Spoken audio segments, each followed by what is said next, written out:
Fala aí, rapaziada que me acompanha no canal Complexo Vascaíno, como é que vocês estão? Tudo bem? Espero que sim. Segunda-feira, pós-jogo do Vasco, pós-empate, né, contra o Bahia. Cara, tá um calor do caramba aqui no Rio de Janeiro, mas vamos lá, vamos falar um pouquinho desse pós-jogo, né? Como é que desceu pra vocês, cara, esse empate? Desceu quadrado, desceu redondo? Como é que vocês ficaram? Qual foi a sensação, sabe? Cara, eu não sei dizer, mas eu já vou trazer pra vocês o que eu acho sobre o que a gente pode extrair desse jogo contra o Bahia. Eu acho que a gente tem boas notícias. Apesar de tudo, eu acho que a gente tem boas notícias. Eu vou passar por elas já já, sabe? Mas acima de tudo, cara, mano, eu não vejo a hora desse Campeonato Brasileiro acabar, cara. Não vejo a hora porque... Eu tava até conversando com meu primo ontem, meu primo rindo de mim, cara. Eu levo com muita intensidade, sabe, os jogos do Vasco. E, cara, eu quero que termine logo essa angústia. Pra gente saber logo se o Vasco vai cair, se o Vasco vai continuar na Série A. Não sei se vocês também carregam isso como angústia, ou vocês vão aproveitando o campeonato, vão se deliciando com o campeonato. Eu não, cara, não vejo a hora disso acabar, cara. Eu acho uma tortura, né? Infelizmente, o time do Vasco começou a se mexer ali no momento onde a gente já estava bem atrás em relação a pontos, né?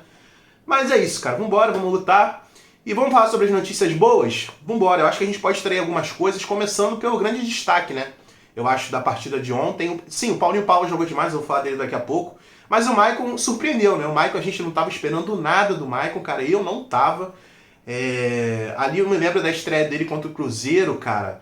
Eu vi um jogador fora de forma, eu vi um jogador lento, eu vi um jogador que no 1x1 não teria capacidade de ganhar de ninguém, nem da Série A, e nem se enfrentasse em time de Série B, sabe? Mas, cara, o tempo passou. O tempo passou pra ele ficou desde aquele jogo contra o Cruzeiro, se não me engano, sem entrar. Depois ele entrou contra o Atlético Mineiro, né? Aconteceu aquela parada dele com o Ramon Dias também, que o Ramon Dias chegou para treinar o Vasco e saiu na imprensa que o Ramon Dias não gostou do Maicon. Achou até estranho aquele jogador estar no Vasco, né? Um time de Série A, um time profissional. Mas o Ramon Dias, cara, conseguiu colocar o Maicon em forma. O preparador físico do Ramon Dias é excelente. O Maicon entrou em forma e o Maicon evoluiu, cara. O Maicon evoluiu junto com o time. Eu acho que facilita para ele também, apesar do momento do Vasco, né? Ele entrar dentro de um time que tá, vamos dizer assim, sólido, né? Apesar do momento ruim na tabela, mas é um time hoje mais consistente, um time mais motivado, né? Eu acho que ajuda também para quem entra no time. E o Maicon é um zagueiro experiente, cara. O Maicon é um zagueiro experiente, né? E as críticas que eu fiz a ele, cara, eu acho que foram válidas na época, né? Porque não tinha sentido, cara, o Vasco contratar um jogador que estava vindo do Santos. Do Santos esse que estava na zona de rebaixamento também. Tipo, imagina, o Vasco brigando para não cair, vai contratar um jogador de outro time que tá brigando para não cair. Então eu acho que naquele momento minha revolta com ele, Carabarral e Juan Cruz foi justa. Foi honesta. Mas é o que eu sempre falo aqui no canal, cara. Eu gosto quando minha opinião é contrariada. Eu gosto, cara. Se for pro bem do Vasco, tá tudo bem, cara. Tá tudo certo. Eu me lembro que uns meses atrás, inclusive, falando sobre isso, eu até comentei aqui, cara, o Vasco caiu, eu cravei. Hoje eu já não tenho essa certeza que o Vasco caiu, cara. E eu quero muito que o Vasco continue na Série A, óbvio, é o que eu quero mais, cara. E eu quero que o Vasco me contrarie o que eu falei lá atrás. Eu não apago o vídeo não, o vídeo tá lá que eu falei que pra mim o Vasco estava na segunda divisão. E o Maicon vem caindo na minha boca também, claro. A gente tem que ter pés no chão.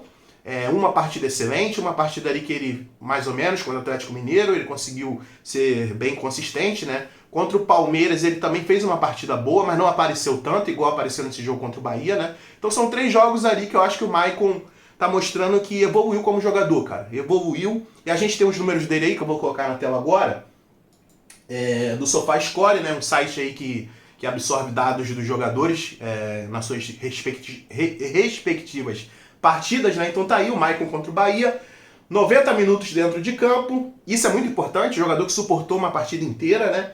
Ele teve 5 cortes, 2 interceptações, 2 desarmes, 1 chute travado, nenhum drible sofrido, isso é muito importante, ou seja, um 1x1 jogador forte, 100% de acerto no drible, 81% de acerto no passe, e 7 lançamentos certos e 3 duelos ganhos. Então eu acho que isso caracteriza muito bem o que foi o Maicon na partida de ontem, cara. Muito positivo, muito positivo. Eu destaco também esses lançamentos certos. Teve alguns momentos ali dentro da partida que ele conseguia inverter a bola, ele estava de um lado do campo, ele conseguia inverter para o outro lado. E cara, é muito bom o Maicon começar a jogar bem agora, pelas necessidades que a gente vai ter no decorrer do campeonato, né? O Medel, que estava jogando muito bem na zaga também, no último jogo ele jogou de volante contra o Bahia, não jogou muito bem. Mas o Medel tomou o 3º cartão amarelo, né? E, cara, se o Maicon não estivesse jogando bem, a gente ia ter que apostar em Capasso, ou talvez em outro zagueiro, sabe? Botar o Robson Bambori de zagueiro e deixar o Puma na direita. Mas não, com o Maicon jogando bem, tá ótimo, cara. Perdemos o Medel, mas vamos com o Léo Pelé e Maicon ali na zaga e o Zé Gabriel volta de suspensão. Então o Maicon me surpreendeu. O que vocês têm a falar sobre Maicon, rapaziada? E tem outro jogador também, que a gente não pode esquecer, mas esse eu não dei tanto destaque, porque ele já vem jogando bem direto, que é o Paulinho Paula, né? É impressionante a consistência do Paulinho Paula, cara. Vários jogadores eu elogiei aqui no canal, mas no decorrer dos jogos eles foram desaparecendo e tal. Eu elogiei o Peck em um determinado momento, o Peck não tá jogando nada mais. Eu elogiei o Serginho em determinado momento, o Serginho não tá jogando nada. O Praxedes ontem não jogou nada, né? Então são jogadores que estavam em alto, vão abaixando. Mas o Paulinho Paula não, cara. Ele tá sempre em alta, cara. A intensidade desse jogador é absurda. A gente tem alguns dados também, não vou colocar na tela dessa vez. Mas até nesse momento, desde quando ele começou a jogar pelo Vasco, ele é o líder no Brasileiro em duelos ganhos por baixo, 45 vezes, e ele sofreu mais faltas. Foram 27 faltas sofridas desde a sua estreia. Então o Paulinho Paula, que era um jogador extremamente consistente. Eu digo, o Paulinho Paula é jogador de time campeão, cara. O Paulinho Paula é jogador de time campeão. E eu espero que ele tenha uma carreira no Vasco bem longa. Eu me esqueci qual é o contrato dele com o Vasco, mas é um jogador, cara, pelo amor de Deus, joga muita bola o Paulinho Paula. Tá surpreendendo demais, cara. Tá surpreendendo demais. Ele tá se mostrando extremamente consistente, cara. Tô muito feliz com o Paulinho Paula e muito feliz aí com esse destaque do Michael também, né, rapaziada? Então vamos lá, vamos continuar, vamos falar agora sobre esquema tático, né? Porque eu tenho uma observação para fazer sobre o jogo de ontem, que jogamos com 2 pontas, né? Padrãozinho do Vasco, com Peck e Serginho, cara. Mas não deu certo. O primeiro tempo do Vasco foi muito fraco.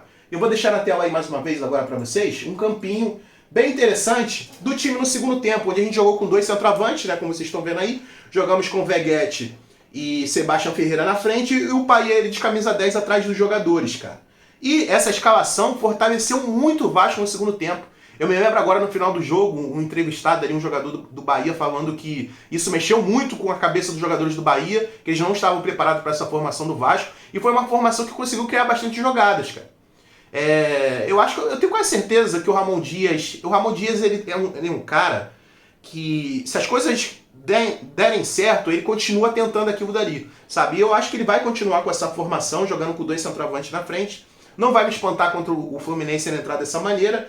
E eu acho que é isso, cara. A gente tem que colocar em campo o que tá dando certo. A gente tem que colocar em campo jogadores que estão no seu auge físico. A gente tem que colocar um esquema tático onde vem dando certo nos jogos. Então eu acho que esse esquema tático é muito interessante. Eu só tenho dúvida em relação à linha lateral direita, né? Apesar do Puma ter entrado ontem, não ter comprometido, mas qual vai ser o Puma que a gente vai ver dentro de campo, cara? O que vocês acham, cara? Eu venho descascando muito o Puma e eu acho que eu não tenho motivos ainda para elogiar ele, cara. É diferente do Michael, né? O Michael que fez uma partida muito boa ontem, já falei bastante do Michael, mas o Puma ainda não fez essa partida pra gente falar, pô, acho que o Puma merece mais chance. Mas vamos ver o que o Ramon Dias vai fazer, né? O que vocês acham? Basta ter que continuar jogando com pontas? O Peck não tá jogando nada, o Serginho não tá jogando nada. Então talvez se a gente fizesse esquema diferente aí, pode ser que dê um gás pro nosso time, né? Sebastião Ferreira que é muito raçudo. Aquele lance que o Jair perdeu o gol, cara, não vou nem falar de Jair hoje, que o Jair perdeu o gol, começou com o Sebastião Ferreira, cara, raçudão ali na frente, roubando a bola. Então, muito interessante, cara. Então, o Vasco, cara, quando eu falo de notícias boas, é mais ou menos isso. Apesar do momento ruim, estão aparecendo algumas coisas. Jogadores jogando bem, sabe? O Zé Gabriel, o Maicon, o Medel na zaga, jogando bem. A gente tem o Paulinho Paula ali também. E formação nova aparecendo também, que tá dando certo. Então, apesar de todos os problemas, tem coisas boas acontecendo. Tem coisas boas acontecendo. Rapaziada, pra finalizar, vou deixar um vídeo aí pra vocês do resumo da festa que teve lá na Barreira do Vasco, né? A torcida foi em peso lá na frente da Social, assistiu o jogo contra o Bahia. Muito interessante, isso mostra muito para as autoridades, cara, que o torcedor vascaíno é um torcedor educado, é um torcedor que ele pode comparecer em São Januário que não vai ter confusão, sabe? Existem momentos assim, assim, assado, mas a gente tem que punir as pessoas que fazem isso. A gente tem que parar com esse negócio de punir a instituição. Vai punir o Vasco de um ou outro, cara. Então é complicado. Então eu vou deixar esse resumo para vocês, que mostra um pouquinho da festa na Barreira. Infelizmente eu não pude estar lá por motivos pessoais, mas em outro momento, se tiver novamente, o canal Complexo Vascaíno estará lá. Então, rapaziada, é mais ou menos isso. Espero que vocês tenham curtido o conteúdo. Eu tô tentando gravar de uma maneira diferente. Eu acho que eu tô mais solto, cara. Eu quero falar isso, eu quero emitir minha opinião. E espero que vocês estejam curtindo, né? Então, rapaziada, é isso. Caso você não seja inscrito no canal, se inscreva. É uma frase padrão. Vascaíno ajuda Vascaíno. Você já ajudou um Vascaíno hoje? Não? Então esse é o momento. Conta com a sua inscrição, conta com o seu like, conta com o seu comentário. Canal Complexo Vascaíno na área, trazendo vídeo todos os dias e amanhã tem mais. Valeu, rapaziada. Tamo junto. É nóis. Uma ótima semana pra todos vocês, hein? Fiquem com Deus. Valeu. É nóis.